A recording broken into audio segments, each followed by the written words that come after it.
Hey, I'm Avalaura. And I'm Jessica. And this is Black Leave America podcast, where we highlight holistic wellness, travel, mental health, and self-care through traveling outside of America to reconnect and rediscover who you are. It's time for us to leave any condition that disrupts our peace. Black Women Leave America opens your eyes and explores new ways of living, but more importantly, new ways of being. Because sometimes you have to leave in order to find yourself.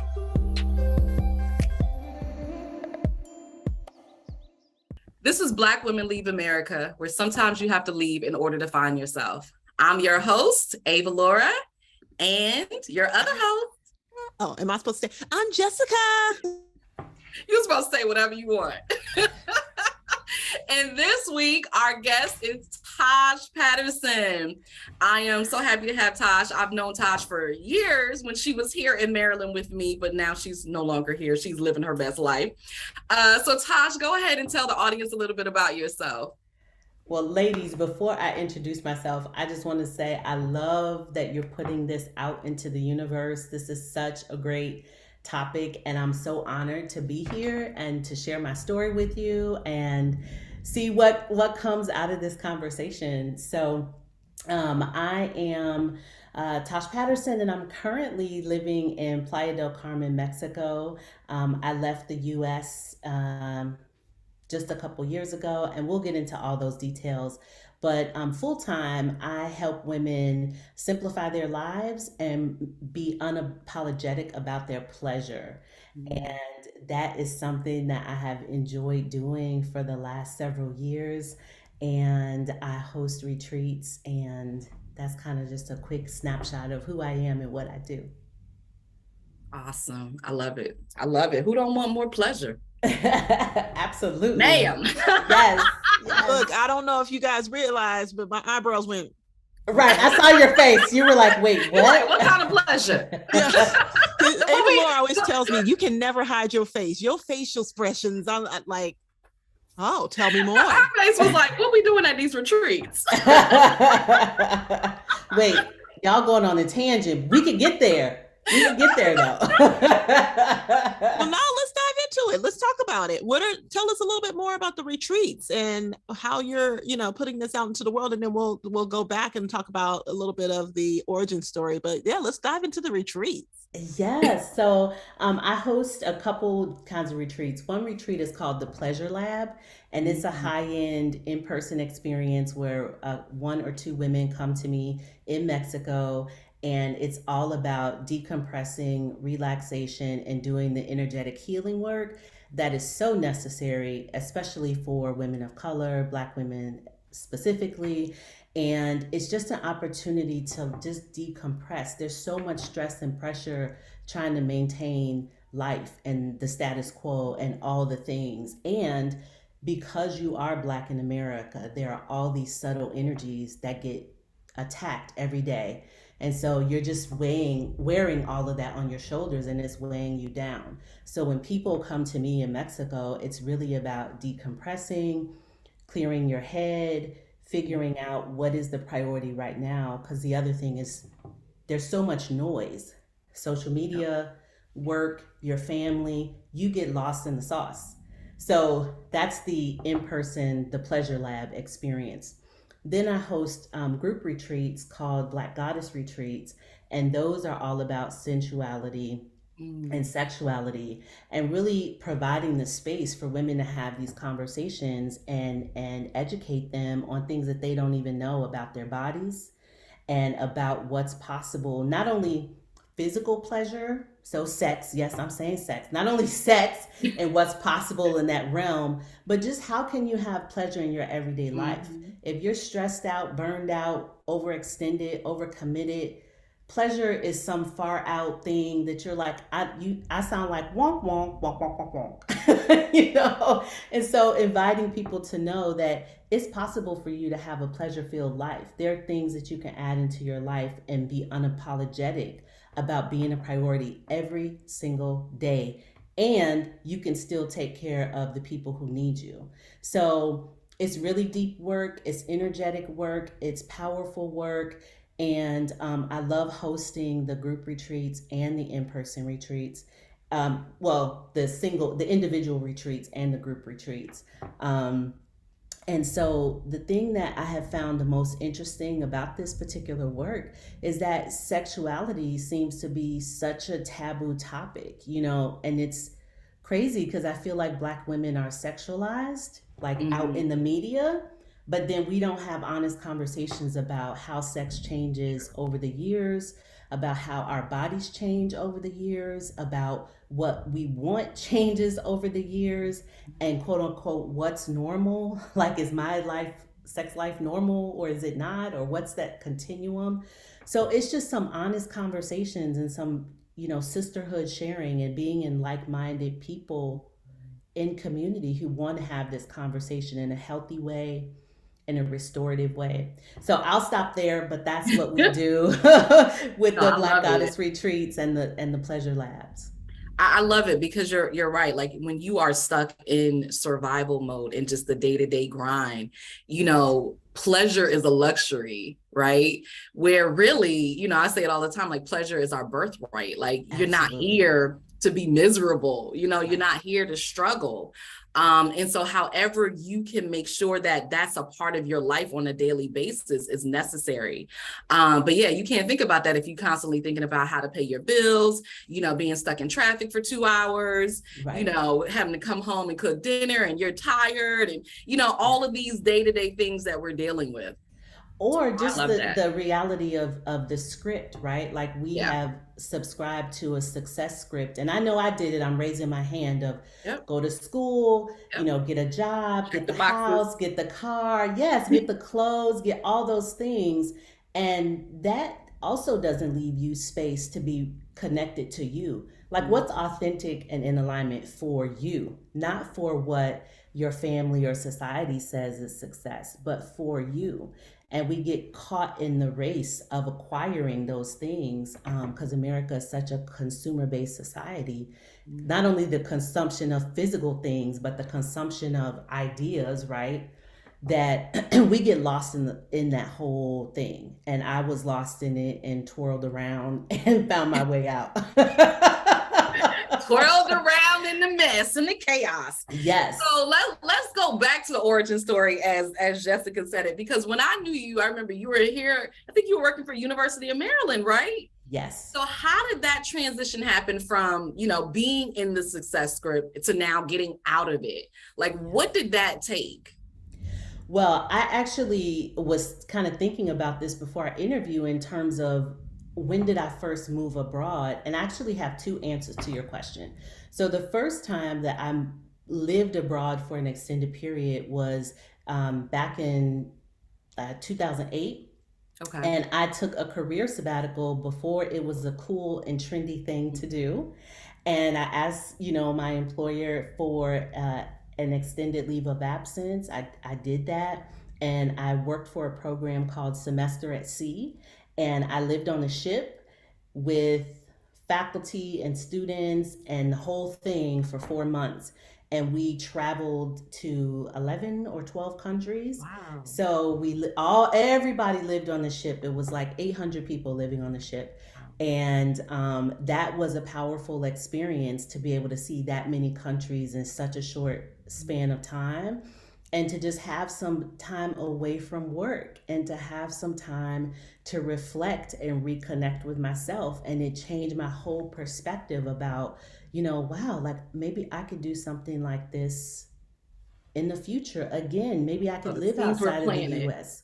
The seeds were planted. So that was my first experience. And there's a whole bunch of stuff I learned out of that in terms of making bold requests at work, asking for what you want, prioritizing myself, being willing to leave my career for a few months, even though I was like, I might miss out on some professional opportunities. But in the end, I chose myself by going on that Semester at Sea experience. So, and that was all through my career in higher education and working at the university. So that was part one. And then part two was, I had wanted to live abroad. Like after that experience, I really had this desire to live abroad, but I just couldn't navigate it for myself. And so I got married, and I said to my husband, I said, let's just sell it all and leave the US. And he was like, girl, bye. What are you talking about? Like, I don't We even don't work too understand. hard for this.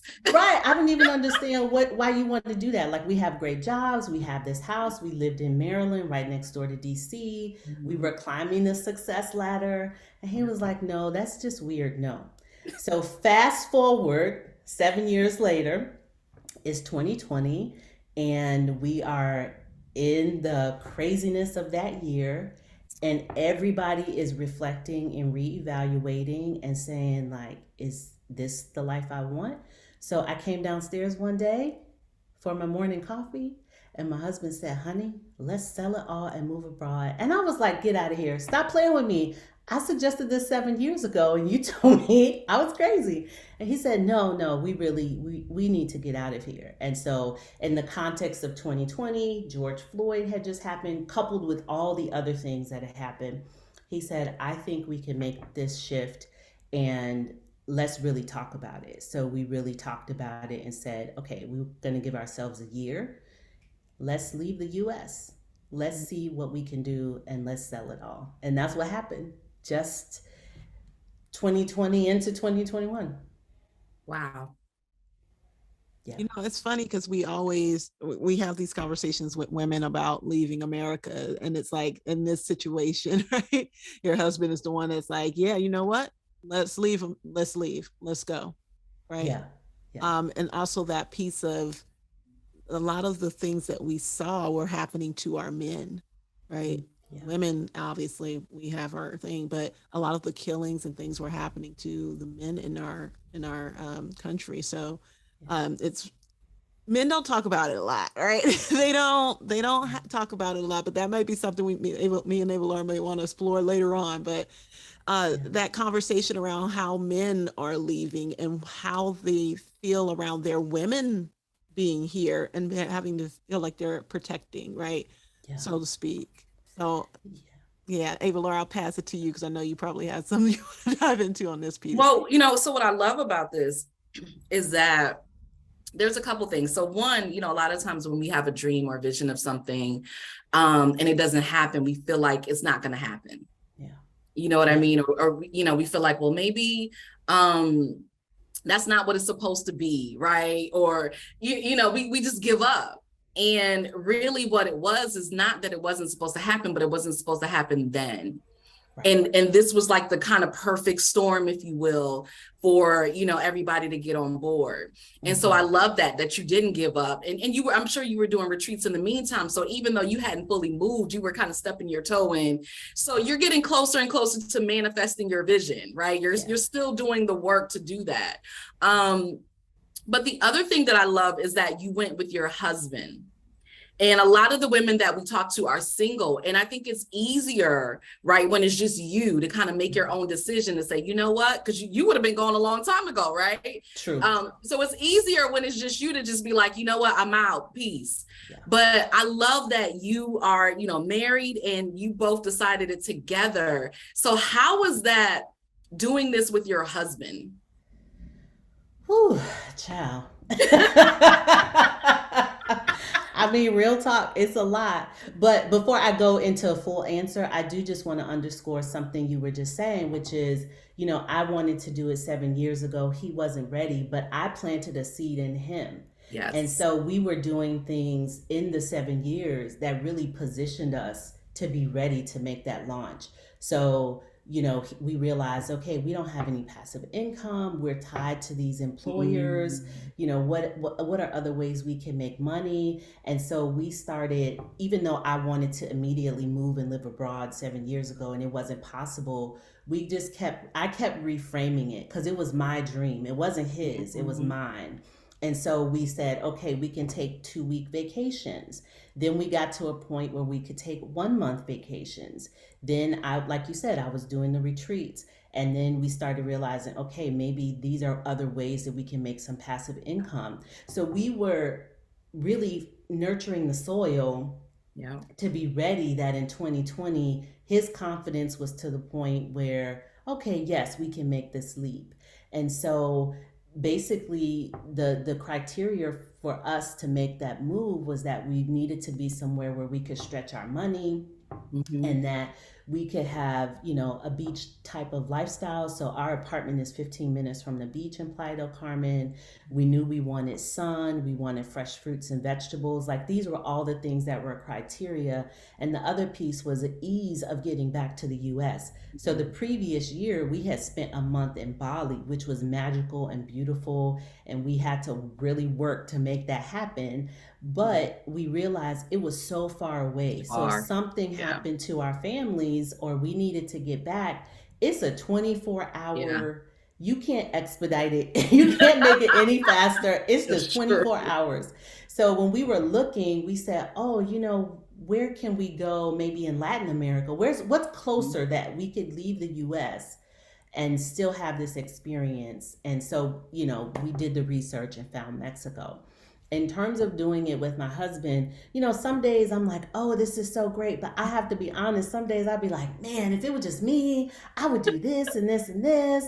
And, you know, like we're constantly having to have conversations and like renegotiate what's a priority, where do we want to be. And then the other thing is we had a house. So we had a 3-level townhouse. We had all this space. We had 2 cars. Yeah. We moved to Mexico. We sold everything. We sold the cars, the furniture, the clothes, everything. We moved to Mexico with 3 suitcases and 2 backpacks. Woo! And we live in a 1-bedroom apartment. So to go from a house with space and all of that, and then, you know, I work from home, my husband does stuff from home. So we're negotiating space. We're negotiating independent alone time. I love you, but please go for a walk. Go to the beach. You know, so there's some realities of doing this with someone else, right? And constantly having to be in communication and say, you know, does this feel good to you? Who are you hanging out with? Where are you going? It's conversation. We can't shut down. We have to really be honest about what do we want now? What do we want next? So we moved to Mexico, beautiful. We were there for like 7 months or so. And then my husband woke up one day and said, I want to see more of the world. Let's go to Italy. I said, okay, let's plan Italy. So I'm literally like en route to go to Italy in just a few days and explore. And so it's us constantly being in communication about what we want and taking responsibility that we're creating our lives. So yes, we're married. Yes, we're together, but we have to stay in communication, because if you don't, then you're just in another country miserable. And that's not what I signed up for. I signed up to be living a life I love and to be experiencing my pleasure. So I have to be in my pleasure. I can't be coaching about pleasure and I'm not in pleasure. Like it don't even work. And so like, that's kind of the reality of it. That's the behind the scenes. That's how we navigate. And we're constantly learning and growing in the whole journey together. I love it. That's so cool. I love hearing that story of it, because Avalaura is right. Majority of the women that we've spoken to have been single. So they've kind of like, they've been able to just pick up and just go, right? Without those other conversations that need to happen.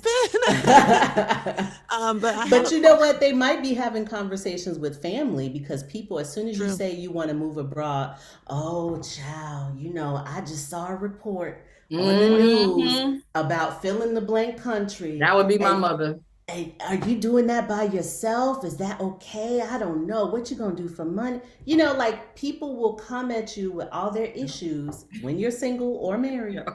Talking about why you shouldn't do it. So anyway, that's real. So people are having conversations, but that's, you know, sometimes can be a dream killer too, of having to navigate that in people's, I don't know, expectations or about what you should be doing with your life.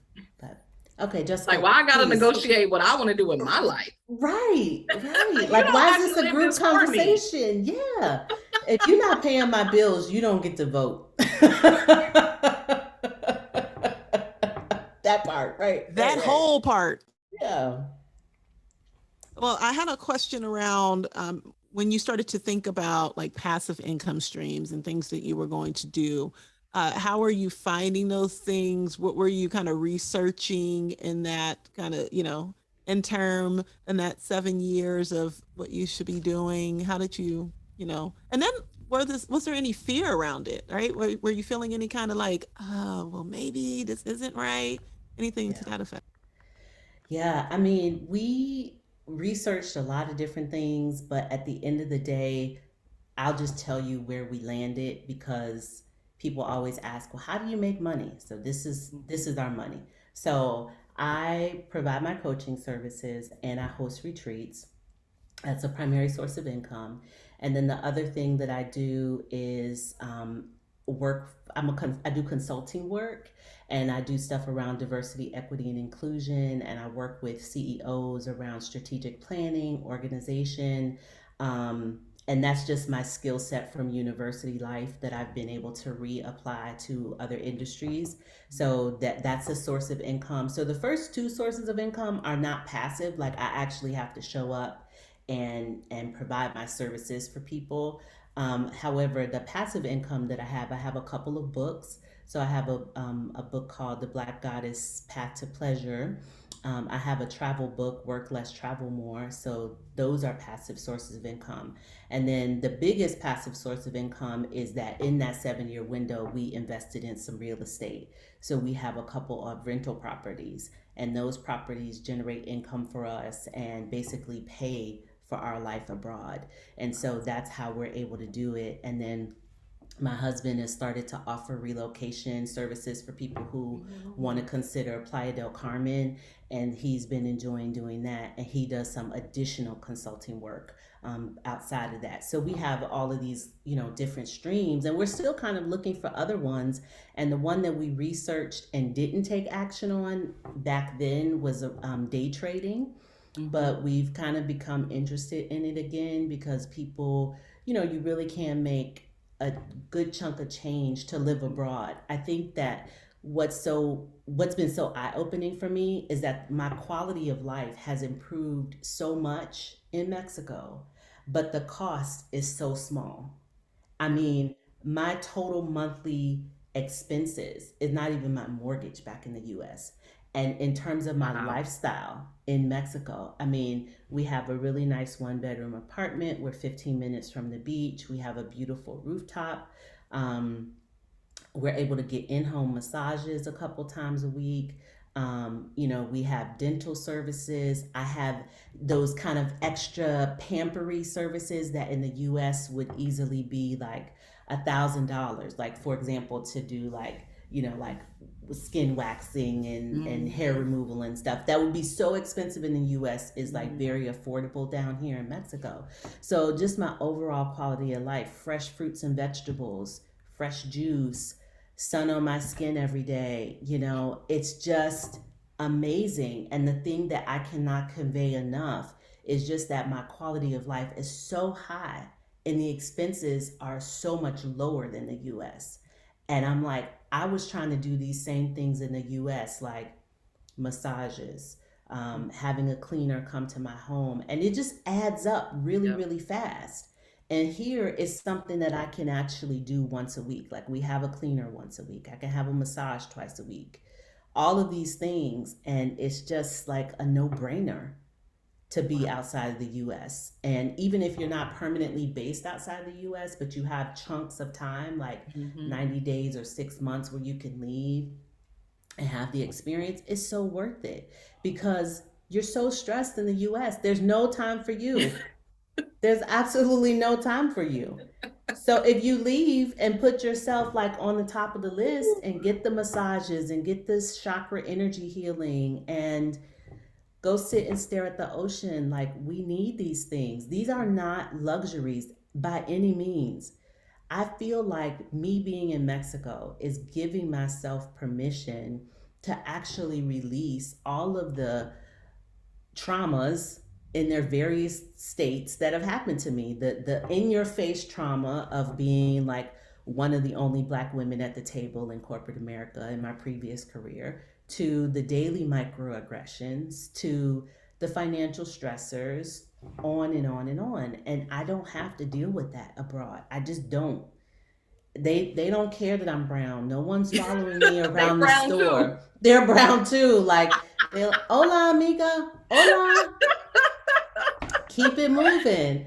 You know, it's just like a whole new way of life. And I think if you have an opportunity to do it for a short period or an extended period, it's worth it for your own rejuvenation, mentally, physically, emotionally, spiritually. It is worth it.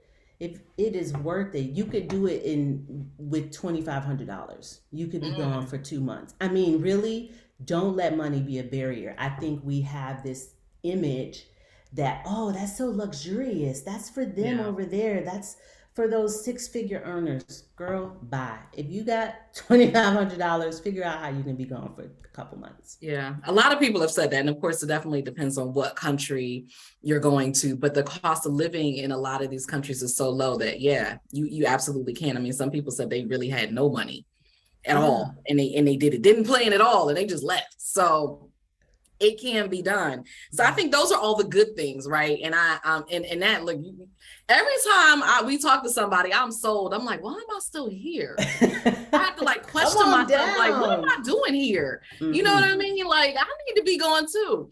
I mean, so those are all the good things, but were there any challenges or any, obstacles that made you question, or just like, oh my gosh, like, now I got to deal with this, or I have to deal with that? Because I think people need to hear that stuff too. Because, when they start to think about this and then all that stuff comes up, like, they didn't tell me about this.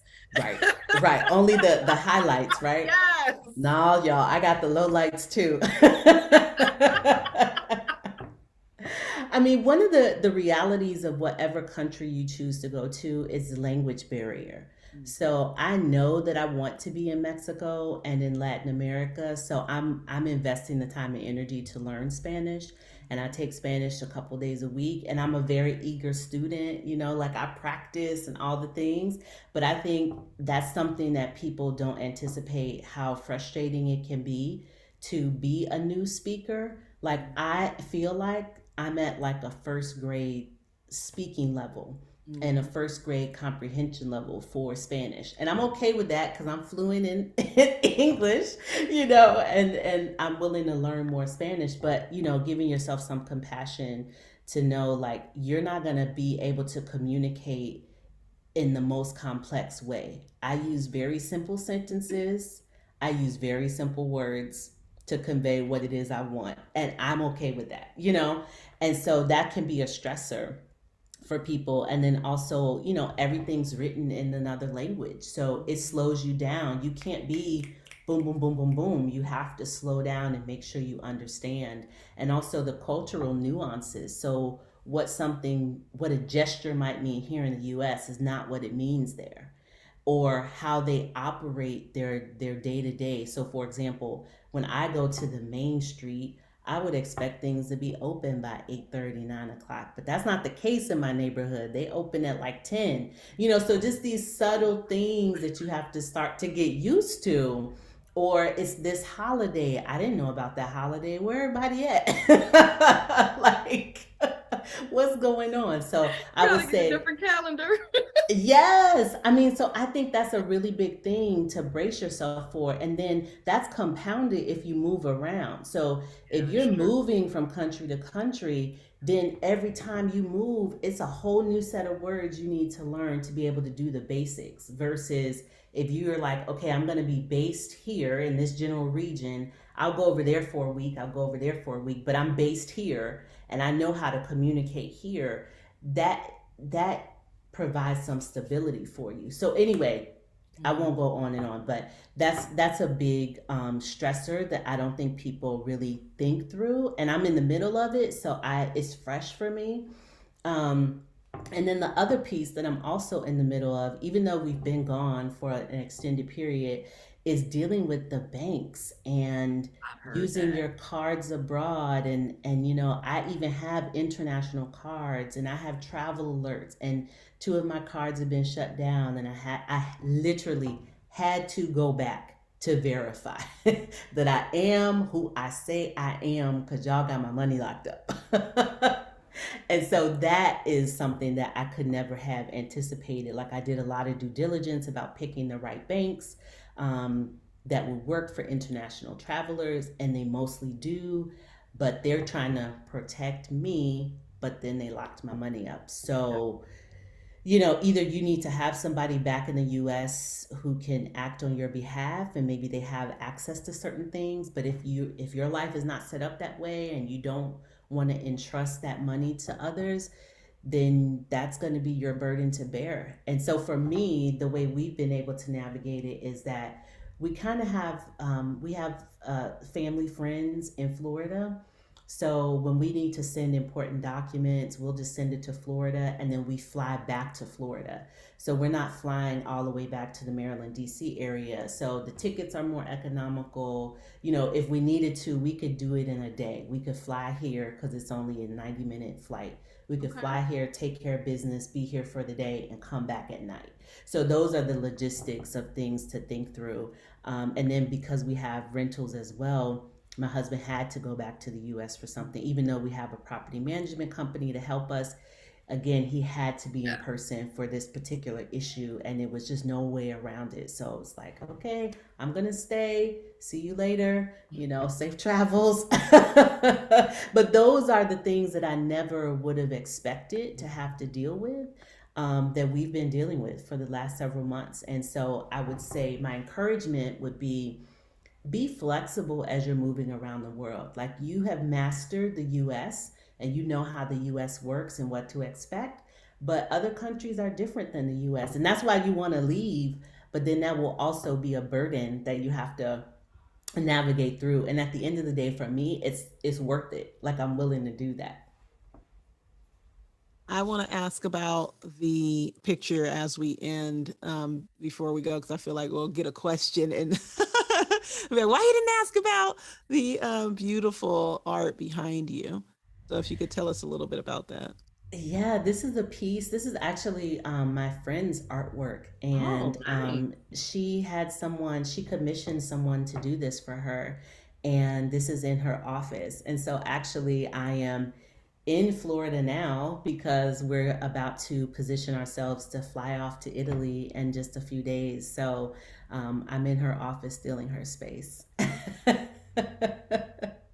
Hey, friend. Thank you, friend. Yes. But something important that you said, I think you said a lot of good stuff, and some of it I think is going to be new, and things that we just hadn't thought of, because these are not things that you would ever think of, right?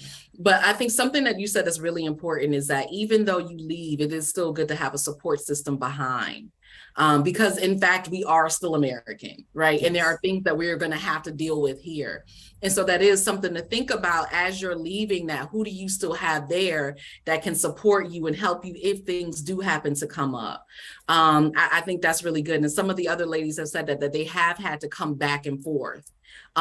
This is their primary residence, but for, family issues or whatever is going on, they've had to be able to come back. So I think that's important for people to know. Yeah, and that really, at first I was feeling like we did it wrong in that we had to come back. But there's some issues that you're going to encounter that you just can never anticipate.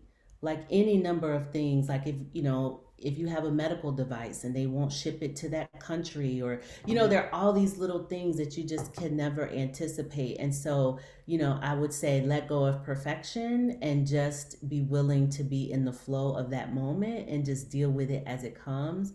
And yeah, I agree. Having, my family friends in Florida, and then my family's in Indiana, Chicago area.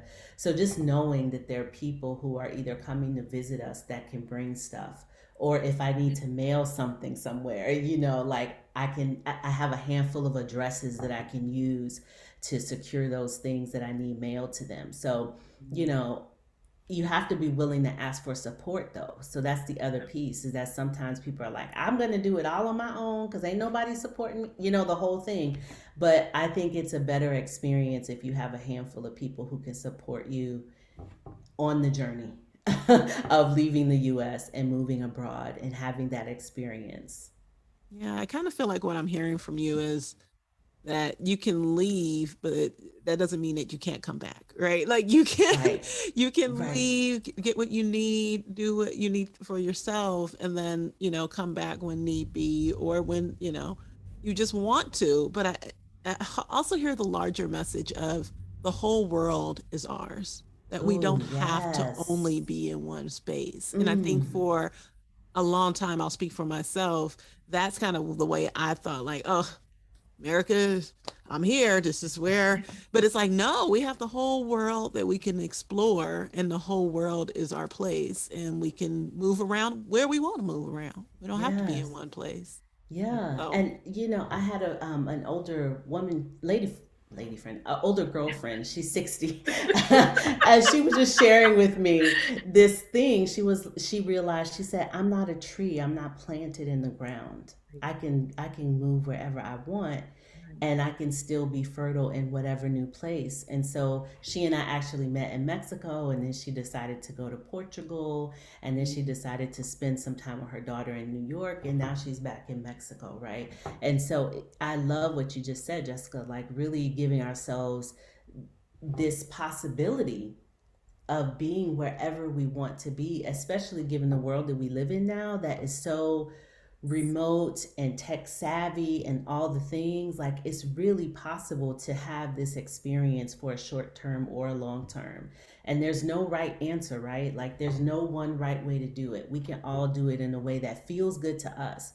Because what felt good to me may not feel good to the next person, but just be in integrity and alignment with yourself. Like, do what feels good for you. And if it's yes, yes, yes in your soul, then do it. Don't let anybody talk you out of it.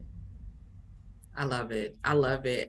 So I think we'll end on, I would say, what's one thing that if some woman or even man watching this is contemplating, like, okay, you know what, I'm ready. I'm done with this. I do want more pleasure. I do want to get more in touch with myself. I want to live a life that is in alignment with who I am. What's the first thing that they should consider when they're considering leaving? Just one thing.